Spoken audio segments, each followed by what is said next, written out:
c'est pas moi qu'il faut interviewer. Non, c'est le couple à qui l'on me donne. En ce qui me concerne, je resterai un modeste inconnu. Le don de sperme, le don d'ovocytes, c'est toujours anonyme et ça peut rendre un grand service. Voilà pour le message de la grande campagne web lancée cette semaine par l'Agence de biomédecine. En France, les centres d'études et de conservation des œufs et du sperme régissent la gestion des dons de gamètes. Des dons qui se font malheureusement trop rares. À Schiltigheim, au Sécos Alsace, l'année dernière, sur les quelques 60 couples en attente d'un don de sperme, moins d'un tiers ont pu être comblés. Un chiffre encore plus criant lorsqu'il s'agit du don d'ovocytes.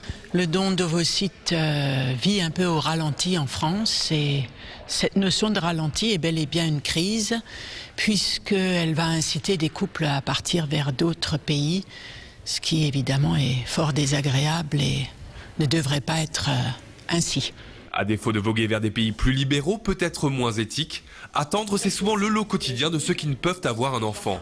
Julien, nous l'appellerons ainsi, est stérile. Pourtant, grâce au don de sperme et à un peu de patience, le trentenaire sera bientôt papa une deuxième fois. C'est relativement simple au niveau administratif, c'est très facile. Le problème majeur finalement que nous on a rencontré, c'est le délai d'attente entre le moment où on a le feu vert de l'équipe médicale et le moment où les inséminations peuvent être débutées. On a attendu 18 mois la première fois et 15 mois pour cette fois-ci. S'il en a beaucoup parlé dans son entourage, Julien regrette aujourd'hui qu'aucun de ses amis n'ait décidé depuis de donner son sperme. La jante masculine n'est à vrai dire pas très assidue de ce type de cabine. Au Sécos Alsace, il y a quasiment autant de femmes que d'hommes qui font le don de leurs gamètes. Pourtant, se faire stimuler les ovaires, prélever des ovocytes est quand même bien plus complexe et moins agréable que de produire du sperme. Je pense qu'il y a une solidarité et que la mentalité des femmes n'est pas celle des hommes et que une femme qui a eu un enfant peut peut-être de façon plus émouvante se mettre à la place d'une femme qui ne pourra pas avoir d'enfant parce qu'elle n'a pas d'ovocytes. Dans le bureau de Martine Murer, la référente des dons, une jeune mère de famille qui a décidé de franchir le pas. On lui annonce les contraintes, un jour d'hospitalisation, une possible prise de poids ou encore de multiples rendez-vous, mais pas de quoi entamer la détermination de Laurence. Je crois que là j'ai envie de le faire, quoi. J'ai envie de moi aussi donner le bonheur d'être parent à d'autres gens qui voilà, si on peut donner un coup de pouce à la nature, ben voilà, je le fais.